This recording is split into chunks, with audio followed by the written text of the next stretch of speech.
Hi అందరికీ welcome back to Tejasri vlogs. ఈరోజు video ఏంటంటే చాలా ఇంట్రెస్టింగ్గా ఉంటుందండి. వీడియో అయితే చివరి వరకు చూసేయండి. ఎందుకంటే ఇది మా పిల్లల యాన్యువల్ డే వీడియో అనమాట. దాంతో పాటుగా మంచి కుకింగ్ రెసిపీని అయితే నేను మీకు షేర్ చేయబోతున్నాను.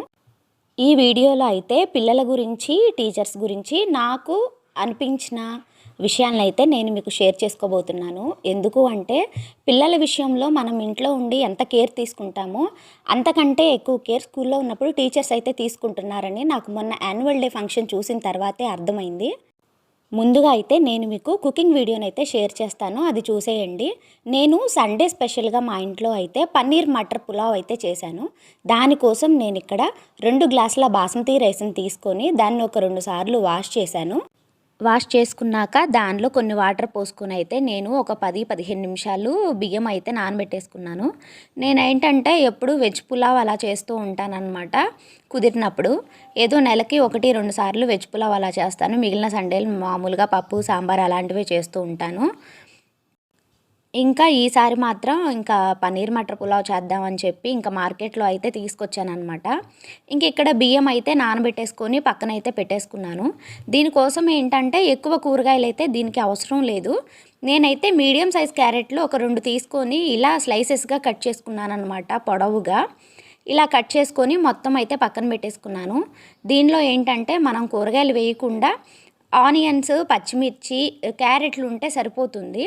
ఇంకా అన్ని కూరగాయలు వేస్తే ఇంకా అది వెజిటబుల్ పలావే అవుతుంది. ఇంకా దీనికోసం అయితే నేను 2 క్యారెట్లు తీసుకొని ఇలా కట్ చేసుకున్నాను. తర్వాత ఇక్కడైతేను మీడియం సైజు ఆనియన్స్ అయితే 2 తీసుకొని ఇలా నిలువుగా కట్ చేసుకొని పక్కన పెట్టేసుకున్నాను. ఇంకా ఒక 4 పచ్చిమిర్చి అయితే చీల్చి పక్కన పెట్టేసుకున్నాను అనమాట. వీటినైతే ముందుగా కట్ చేసి పక్కన పెట్టేసుకున్నాను. ఇంకా తర్వాత పనీర్ని ఇలా చిన్న చిన్న క్యూబ్స్గా కట్ చేసుకున్నాను అనమాట. అదేంటంటే బాగా గట్టిగా ఉండిపోయింది, బయట పెట్టినా కానీ ఇంకా అదైతే మెత్తగా అవ్వలేదన్నమాట. ఇంకా దాన్ని ఇంకా విడివిడిగా ఇలా చిన్న చిన్న ముక్కలుగా కట్ చేశాను. దీనిలో నేను ముందుగా ఒక గిన్నె తీసుకొని కొంచెం ఆయిల్ అయితే వేసేసుకున్నాను. ఇంకా కట్ చేసుకున్న పన్నీర్ ముక్కలు ఉన్నాయి కదా, ఆ పన్నీర్ ముక్కలను అయితే ఇప్పుడు నేను వేయించుకున్నాను అనమాట. కొంచెం వాటిని వేయించుకోవాలి, వేయించుకుంటే రుచి బాగా వస్తుందన్నమాట. మనకి ఇదేంటంటే కుక్కర్లో వేయాలి పన్నీరు. ఇంకా డైరెక్ట్గా కుక్కర్లో వేస్తే అది మెత్తగా అయిపోతుందని చెప్పి ఇలా ఆయిల్లో కొంచెం వేయించేసి ప్లేట్లో తీసి ఇలా పక్కన పెట్టేసుకున్నాను. ఇంక ఇప్పుడు ఏంటంటే జీడిపప్పును కూడా ఇలాగే వేయించుకోవాలి. ఇంకా పన్నీర్ ముక్కలు తీసుకున్న అదే గిన్నెలో ఇంకా నేను జీడిపప్పును కూడా వేసి వాటిని బ్రౌన్ కలర్ వచ్చేంత వరకు వేయించేసి వాటిని కూడా తీసుకొని ఒక గిన్నెలో అయితే మొత్తం వేసేసుకున్నాను అనమాట. ఇంకా ఇప్పుడైతే పులావ్కి కావాల్సిన అన్నీ తీసి నేనైతే ఒక దగ్గర పెట్టేసుకున్నాను. ఇదేంటంటే కుక్కర్లో చేయాలి. ఇంకా నేను ఇక్కడైతే ఒక పెద్ద కుక్కర్ తీసేసుకొని దానిలో కొంచెం ఆయిల్ అయితే వేసేసుకున్నాను. ఇంకా ఆయిల్ కొంచెం వేడైన తర్వాత దీనిలో అయితే ఒక 2 క్యూబ్స్ బటర్ ముక్కలను అయితే నేను యాడ్ చేసుకున్నాను అనమాట. ఈ బటర్ పూర్తిగా కరిగిన తర్వాత మసాలా దినుసులు అన్నీ ఉంటాయి కదా, షాజీరా, యాలకులు, దాల్చిన చెక్క, ఇంకా అన్నీ వేసేసుకున్నాను ఇక్కడ. అన్నీ వేసేసుకొని వాటిని అయితే కొంచెం వేయించేసుకున్నాను. ఇదైతే నాకు చాలా సింపుల్గా 10-15 నిమిషాల్లో అయితే నాకు పులావ్ అయితే రెడీ అయిపోయింది. ఇంకా తర్వాత అయితే ఇక్కడ నేను కట్ చేసి పెట్టుకున్న పచ్చిమిర్చి, ఆనియన్, క్యారెట్ ముక్కల్ని మొత్తం అయితే వేసేసుకున్నాను. వేసేసుకొని తర్వాత నేను గ్రీన్ పీస్ అయితే ముందుగానే నానబెట్టేసుకున్నాను అనమాట. ఇంకా గ్రీన్ పీస్ ఒక హాఫ్ అన్ అవర్ ముందే నానబెట్టేసుకొని వాటిని కూడా నేను ఈ కూరగాయ ముక్కల్లో అయితే వేసేసుకొని ఒకసారి అలా అలా కలిపేశాను అనమాట. ఇంకేంటంటే దీనిలో కొంచెం జింజర్ గార్లిక్ పేస్ట్ కూడా వేయాలి. అదైతే మన ఇష్టము, మనం కావాలంటే వేసుకోవచ్చు, లేదంటే దాన్ని స్కిప్ చేయొచ్చు. ఇంకా నేనేంటంటే కొంచెం రుచిగా ఉంటుంది అని చెప్పి నేనైతే ఇక్కడ జింజర్ గార్లిక్ పేస్ట్ వేశాను. ఇంకా దాంతో పాటుగా నేనైతే రుచికి సరిపడా సాల్ట్ అయితే వేశాను. నేను ముందుగా కొంచెం సాల్ట్ అయితే యాడ్ చేసుకున్నాను, కావాలంటే తర్వాత యాడ్ చేసుకోవచ్చు అని చెప్పి కొంచెం ముక్క మగ్గడం కోసం కొంచెం యాడ్ చేసుకున్నాను. అంతే, ఒక 2 నిమిషాలు దాన్ని అలా కలిపేసుకోవాలన్నమాట. తర్వాత మనం ముందుగా నానబెట్టుకున్న బియ్యం అంతా ఇలా వేసేసుకోవాలి. బియ్యం అంతా ఇలా వేసేసుకొని మొత్తం ఒకసారి మొత్తం కింద నుంచి పైదాకా మొత్తం కలిపేసుకుంటూ ఉండాలి. తరువాత దీనిలో అయితే నేను ఒక గ్లాస్ బియ్యానికి నేను 1.5 గ్లాస్ వాటర్ అయితే యాడ్ చేశాను అనమాట. నేను ఇక్కడ 2 గ్లాసులు తీసుకున్నాను కాబట్టి 3 గ్లాసుల వాటర్ని అయితే నేను విడిగా యాడ్ చేసుకున్నాను. ఇంకా తర్వాత నేను దానిలో అయితే గరం మసాలా పొడి అయితే కొంచెం వేసుకున్నాను. ఇంకా కొంచెం ధనియాల పొడి అయితే వేసేసుకున్నాను అనమాట. ఇంకా దీనిలో అయితే నేను పుదీనా, కొత్తిమీర ఇంకా సన్నగా తరిగేసుకొని దాంట్లో అయితే వేసేసుకున్నాను. ఇంకా తర్వాత అయితే దీనిలో ఇంకా సగం బద్ద నిమ్మ బద్దనైతే నేను పిండేసుకున్నాను. కొంచెం పులుపులుగా రుచికి బాగుంటుందన్నమాట ఇలా పిండితే. ఇంకా తర్వాత అయితే ఇంకా పన్నీర్ ముక్కలు ఉన్నాయి కదా, వేయించుకుని పెట్టుకున్నవి, వాటినైతే యాడ్ చేసుకున్నాను. తర్వాత దాంతోపాటు జీడిపప్పు పలుకులు ఉన్నాయి కదా, వాటిని కూడా అయితే నేను ఇక్కడ యాడ్ చేసుకున్నాను. ఇంక ఇప్పుడైతే మనం ఒకసారి మొత్తం గరిటెతో కలుపుకోవాలి. మొత్తం కలుపుకొని ఒకసారి మనం సాల్ట్ అయితే చెక్ చేసుకోవాలన్నమాట. నేనైతే ముందుగా సాల్ట్ చాలా తక్కువ వేసుకున్నాను, అందుకని చెప్పి దీనిలో అయితే నేను ఇంకొంచెం సాల్ట్ అయితే రుచికి సరిపడా యాడ్ చేసుకున్నాను. ఒకసారి ఎసరు అయితే రుచి చెక్ చేసుకొని దానిలో కొంచెం సాల్ట్ అయితే యాడ్ చేసుకున్నాను అనమాట. ఇంక ఇప్పుడు ఏంటంటే దీన్ని మూత పెట్టేసి మీడియం ఫ్లేమ్లో ఒక 2 విజిల్స్ వచ్చే వరకు మనమైతే దాన్ని కుక్ అవ్వనివ్వాలి. నాకైతే ఒక 10 నిమిషాల టైం అయితే పట్టిందనమాట మీడియం ఫ్లేమ్లో పెట్టి 2 విజిల్స్ రావడానికి. ఇంకా తర్వాత మూత ఓపెన్ చేస్తే స్టీమ్ పోయిన తర్వాత పన్నీర్ మటర్ పులావ్ అయితే ఇలా వచ్చింది. చాలా బాగా వచ్చిందనమాట నాకైతే. ఇంకా ఏ గింజకు ఆ గింజ అలా విడివిడిగా వచ్చేసింది. ఇంకా ఒకసారి ఇంకా నేనైతే అంతా కింద నుంచి పైకి అలా మెల్లిగా తీసానమాట. ఇంకా ముక్క విరిగిపోకుండా ఉంటుంది అని చెప్పి అలా మెల్లిగా కదిపాను మొత్తము రైస్ అంతాను. మనం ఈజీగా చేసుకునేదండి. సండే అయితే మనం ఇలా స్పెషల్గా ఈజీగా చేసుకోవచ్చు అనమాట. నాకైతే చాలా బాగా నచ్చింది. నేను ఇంకా ఇదే లంచ్కి పిల్లలకైతే పెట్టేశాను. దీంతో పాటుగా నేనైతే ముందుగానే రైతా అయితే ప్రిపేర్ చేసి పెట్టుకున్నాను. ఇంకా పిల్లలకి ఏంటంటే స్నాక్స్గా నేనైతే బేబీకార్న్ తీసుకున్నాను అనమాట మార్కెట్లో. ఇంకా బేబీకార్న్ చేశానమాట, చిల్లీ బేబీకార్న్ చేశానమాట. ఇంకా పూర్తి వీడియో అయితే నేను దీన్ని షార్ట్లో అప్లోడ్ చేశాను. తప్పకుండా చూసి ఒక చిన్న లైక్ ఇవ్వండి. దానికి చాలా బాగా వచ్చిందనమాట బేబీకార్న్. ఇంకా శ్రితాక అయితే చాలా ఇష్టం బేబీకార్న్ అయితే. ఇంకా దానికోసం అయితే ఇంకా నేను సండే బేబీకార్న్ కూడా చేశాను పన్నీర్ మటర్ పులావ్తో పాటుగా. ఇంకా ఇక్కడైతే నేను లంచ్లోకి అయితే నేను ఇంకా మా వారికి అయితే ప్లేట్లో ఇలా సర్దేసి ఇచ్చేసాను అనమాట. ఇంకా ఆనియన్స్, ఇంకా పన్నీర్ మటర్ పులావ్, రైతా, ఇంకా బేబీకార్న్, చిల్లీ బేబీకార్న్ ఒకటి ఇలా వేసి ఇచ్చేసాను అనమాట. ఇంకా పిల్లలైతే ఇంకా పులావ్ కన్నా ఎక్కువగా ఇంకా బేబీకార్నే ఎక్కువగా తినేసి వాళ్ళ చిన్న బొజ్జులు అయితే నింపేసుకున్నారనమాట.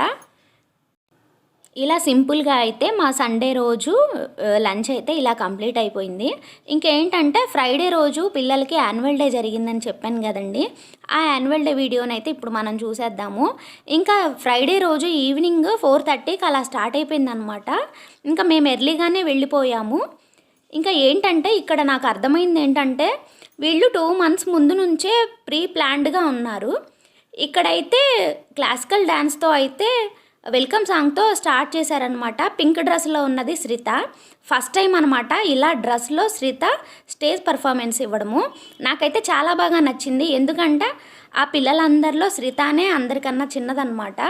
ఇంకా చాలా బాగా చేసింది. అందులోనూ తను క్లాసికల్ డ్యాన్స్ కూడా క్లాసెస్కి వెళ్తుంది కదా, అవి కూడా కొంచెం దానికి హెల్ప్ అయ్యాయి అన్నమాట. ఇంకా పిల్లలైతే చాలా బాగా చేశారు, వీళ్ళు వాళ్ళు అని కాదు. ఇంకా పిల్లలు చేయడం వెనకైతే నాకైతే టీచర్స్ కష్టం అయితే బాగా కనిపించింది.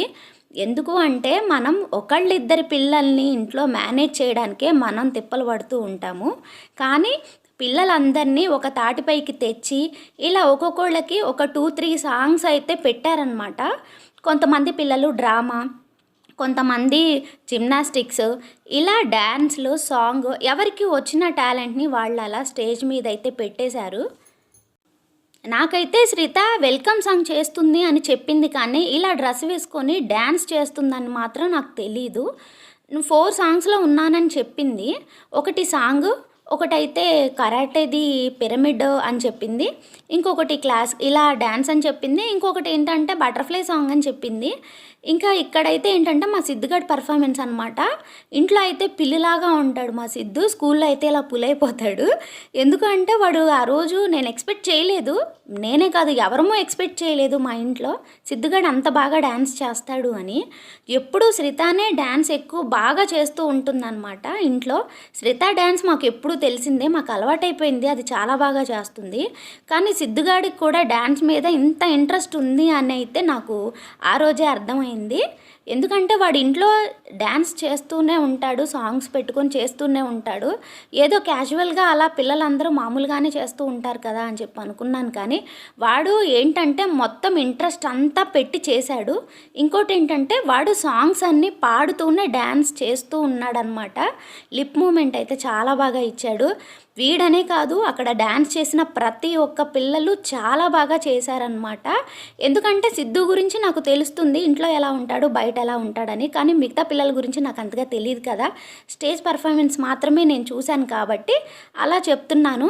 పిల్లలు అలా డ్యాన్స్ చేయడం వాళ్ళ వెనక టీచర్స్ కష్టం చాలా ఉందనిపించింది నాకైతేను. ఎందుకంటే అంతమంది పిల్లల్ని గ్యాదర్ చేసి ఒక సాంగ్కి అట్లీస్ట్ 15 మెంబర్స్నైనా పెట్టారు. ఆ 15 మంది పిల్లల్ని ఒక దగ్గరికి తీసుకొచ్చి రోజు వాళ్ళని ప్రాక్టీస్ చేయించడము, అలా ప్రాక్టీస్ చేయడంతో ఇట్లా చదువు డిస్టర్బెన్స్ కాకుండా దానికి టైం కేటాయించడము, వీటికి టైం కేటాయించడం అనేది మామూలు విషయం కాదు. అది కాకుండా పెద్ద పిల్లలు అయితే మాట వింటారు, కానీ నర్సరీ PP1 PP2 పిల్లలు అసలు మాట వినరు కదా. వాళ్ళకి మనం చెప్పినా ఏమీ తొందరగా అర్థం కాదు.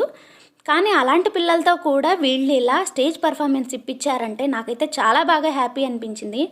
మనం ఇంట్లో ఉండి ఏదో బాక్స్ కట్టేసాము, రెడీ చేసాము, పంపించాము అనేది నాకైతే అది నథింగ్ అనిపించింది. మనం చేసే పనులు మనకన్నా టీచర్సే మన పిల్లల విషయంలో ఎక్కువ కేర్ తీసుకుంటున్నారని నాకు ఆ రోజు బాగా అర్థమైంది. నార్మల్గా నేను ఆలోచిస్తూనే ఉంటాను, టీచర్స్ కేరింగ్గా ఉంటారు పిల్లల విషయంలో అని నాకు తెలుసు.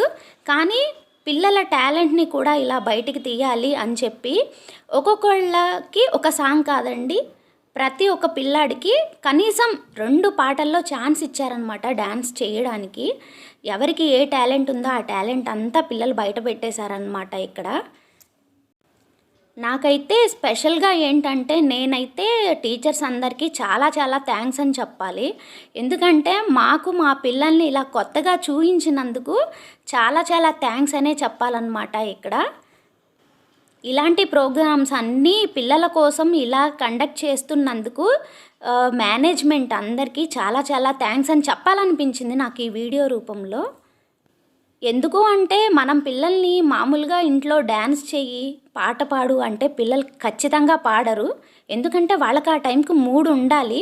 మూడ్ ఉంటేనే వాళ్ళు ఆ పని చేస్తూ ఉంటారు. కానీ ఇక్కడ పిల్లలు ఏంటంటే వాళ్ళకి కొంచెం అలా మోటివేషన్ ఇచ్చి, అలా ఎఫెక్ట్స్ అన్నీ పెట్టేసి, సాంగ్స్ పెట్టేసి, కొంచెం మ్యూజిక్ యాడ్ చేసి పిల్లల్ని అలా డ్యాన్స్ చేయమంటే ఖచ్చితంగా చేస్తారు. ఆ వాతావరణం అంతా వాళ్ళకి స్కూల్లో మాత్రమే సెట్ అవుతుంది. కాబట్టి పిల్లలు కూడా టీచర్స్ ఎలా ఆలోచించారో దానికి తగ్గట్టుగా పిల్లలు కూడా చాలా బాగా నడుచుకున్నారనమాట. ఎందుకంటే ప్రతి టీచర్ ప్రతి పిల్లాన్ని వాళ్ళ ఓన్ బేబీలాగా ట్రీట్ చేస్తేనే పిల్లలు అలా చేయగలరు. స్కూల్ విషయంలో మాత్రం నాకు అది బాగా కనిపించింది. ప్రతి టీచర్ ప్రతి పిల్లాన్ని తన ఓన్ బేబీలాగా కేర్ చేస్తూ అన్నీ నేర్పిస్తూ ఉన్నారనమాట ఇక్కడ. ఇంకా ఏదన్నా చదవకపోతే దండిస్తూ ఉంటారు. కానీ ఇప్పుడు ఈ టైంలో అయితే ఈ కాలంలో మా పిల్లల్ని కొట్టకండి అని చెప్పనే అంటూ ఉంటారు కదా. ఇప్పుడైతే అలా లేదు. అప్పట్లో అయితే టీచర్ అంటేనే భయపడేవాళ్ళు. ఇప్పుడంటే పిల్లలంటే టీచర్స్ భయపడే రోజులు వచ్చాయన్నమాట ఇప్పుడు. ఎందుకంటే మన సొసైటీ అలా ఉంది ప్రెజెంట్. ఇంకా ఇక్కడ సాంగ్లో అయితే శ్రిత కూడా ఉంది. ఒక 2 డ్యాన్స్లు అయితే శ్రిత వేసిందనమాట. ఇక్కడ ఇంకో విషయం ఏంటంటే ఓన్లీ ఇలా వెస్ట్రన్ డ్యాన్స్కే కాకుండా ఇలా క్లాసికల్ టచ్ ఇచ్చారు, వెస్ట్రన్ టచ్ ఇచ్చారు. డ్రామా రూపంలో అమ్మా నాన్నలకి ఇవ్వాల్సిన వాల్యూ ఏంటనేది పిల్లల చేత చేయించారనమాట డ్రామా రూపంలో. ఇంకొకటి ఏంటంటే ఉమెన్ ఎంపవర్మెంట్ గురించి పిల్లలైతే ఆడపిల్లలందరూ కలిసి డ్రామా రూపంలో చాలా బాగా చేశారనమాట. ఆడపిల్లలు దేనికి తీసిపోరు అన్నట్టుగా ఇలా బ్రిడ్జ్ వాక్ అయితే చేశారు పిల్లలు. నాకైతే ఇలా ప్రోగ్రాం మొత్తంలో నాకు బాగా నచ్చింది ఇదే అన్నమాట. ఆడపిల్లలు చాలా యాక్టివ్గా ఉన్నారు స్కూల్లో అయితే. మా టైంలో మాకు ఈ ఏజ్లో ఏమీ తెలిసేది కాదు, కానీ పిల్లలైతే ఇలా చేస్తూ ఉంటే నాకైతే చాలా బాగా అనిపించింది. ఎందుకంటే నేను బయట మాట్లాడేది చాలా తక్కువ. నలుగురు కలిసి ఉన్నారు, నలుగురిలో మాట్లాడాలంటే నేను ఇప్పటికీ చాలా భయపడతాను. కానీ అక్కడ పిల్లలు చాలామంది అలా ఏం భయపడట్లేదు, స్టేజ్ ఫియర్ లేకుండా చక్కగా అలా చేస్తూ ఉన్నారనమాట. ఆ ప్రోగ్రాంలో శ్రిత కూడా పార్టిసిపేట్ చేసింది. నాకైతే చాలా బాగా అనిపించింది. ఎందుకంటే ఇంట్లో ఏదైనా బరువులు ఎత్తమంటేనో, ఏదైనా తీయమంటేనో, ఇక్కడిది ఏదైనా ప్యాకెట్ తీసి పక్కన పెట్టమంటేనో గొడవ చేస్తూ ఉంటుంది శ్రిత. అలాంటిది అలా చేసేసరికి నాకైతే చాలా హ్యాపీగా అనిపించింది. ఇంట్లో చేయకపోయినా సరే బయటకు అయినా సరే యాక్టివ్గా ఉన్నారు కదా అని చెప్పి నేనైతే చాలా హ్యాపీగా ఫీల్ అయ్యాను. శ్రితకి హైట్స్ అంటే చాలా భయం. కానీ ఆ రోజు ఏంటంటే అది పిరమిడ్ షేప్ చేసే టైంలో అది కూడా ఉందన్నమాట. అది పిల్లలతో చాలా కాలంగా ప్రాక్టీస్ చేయిస్తూ ఉన్నారు. ఏ ఒక్క పిల్లాడు బ్యాలెన్స్ తప్పినా సరే మొత్తం అందరు కింద పడిపోతారు. కానీ అక్కడ అందరూ చాలా కేరింగ్గా అందరినీ ఒకళ్ళకి ఒకళ్ళు హెల్ప్ చేసుకుంటూ ఇలా ప్రోగ్రామ్ని అయితే చేశారనమాట పిల్లలు. నాకైతే చాలా హ్యాపీగా అనిపించింది ప్రోగ్రామ్ అంతా చూసి. ఈవినింగ్ 4:30కి అలా స్టార్ట్ అయిపోయింది ప్రోగ్రాము. నైట్ 10:30కి అయితే కంప్లీట్ అయిందనమాట. ఇంకా నేనేమనుకున్నానంటే సిద్ధు పడుకుంటూ పోతాడు, ఎందుకంటే వాడి టైం అది 9:30 10కి అలా పడుకుంటూ పోతారు ఇంకా ఏమీ ఉండదని చెప్పి అనుకున్నాను. కానీ వాళ్ళు ఇంకా చాలా యాక్టివ్గా ఉన్నారు 10:30కి కూడాను. వాళ్ళకి అదంతా చూసి చాలా హుషారుగా అనిపించిందేమో. ఏ ఒక్క పిల్లాడు పడుకోలేదు, అందరు యాక్టివ్గా ప్రోగ్రామ్ అంతా చూస్తూ ఉన్నారనమాట. అలా ఇంకా ఫైనల్గా అయితే ఇలా చేసి ఫ్లాగ్ని అలా పెట్టేసిన తర్వాత ప్రోగ్రామ్ని అయితే ఎండ్ చేశారనమాట. లాస్ట్కి జనగణమన అందరం కలిసి పాడాము. టీచర్స్, వచ్చిన పేరెంట్స్ అందరితో పాడించారనమాట. ఇంకా పిల్లలకే కాదు పేరెంట్స్కి కూడా ఫన్ యాక్టివిటీస్ అయితే చేయించారనమాట టీచర్స్ అయితేను. ఇంకా అకాడమిక్స్లో ఎవరైతే పార్టిసిపేట్ చేశారో వాళ్ళకి గిఫ్ట్లు, ఇంకా స్పోర్ట్స్లో అన్నిటిలో ఎవరికి ఏమైతే వాళ్ళు బాగా ముందుకు వెళ్ళారో వాళ్ళని అప్రిషియేట్ చేస్తూ సర్టిఫికెట్స్ ఇవ్వడము, పేరెంట్స్ ఎవరైతే యాక్టివ్గా ఉన్నారో వాళ్ళని చూస్ చేసుకొని వాళ్ళకి అప్రిషియేట్ చేయడం అనేది నాకైతే చాలా బాగా అనిపించింది. ఒక పిల్లలకే కాదు స్కూల్ అయితే పేరెంట్స్కి కూడా చాలా ఇంపార్టెన్స్ ఇచ్చిందని చెప్పి నాకు బాగా అనిపించింది. ఇంకా నేను ఫైనల్గా ఏం చెప్పాలనుకున్నానంటే ఈ వీడియో రూపంలో నేను డైరెక్ట్గా థ్యాంక్స్ వెళ్ళి చెప్పలేకపోయినా సరే ఇలా వీడియో రూపంలో మా పేరెంట్స్ అందరి తరపున స్కూల్ మేనేజ్మెంట్కి చాలా చాలా చాలా థ్యాంక్ యూ సో మచ్ అని చెప్పాలనిపించింది. ఇంతేనండి నా వీడియో మీకు నచ్చితే తప్పకుండా లైక్ చేయండి, మా ఛానల్ని సబ్స్క్రైబ్ చేసుకోండి. మరో మంచి వీడియోతో మళ్ళీ కలుద్దాం. బాయ్ బాయ్ అందరికీ.